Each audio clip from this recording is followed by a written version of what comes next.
بطريقتين اسهل واسرع من بعض، عملت فستان سوريه بدون مكنه خياطه. تعالي اقول لك ازاي هنعمل من القماشه دي فستان سوريه.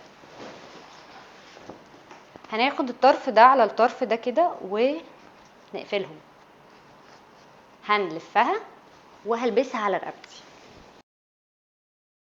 وهنزل شولدر منها تحت كتفي، وهنزله كمان لحد تحت.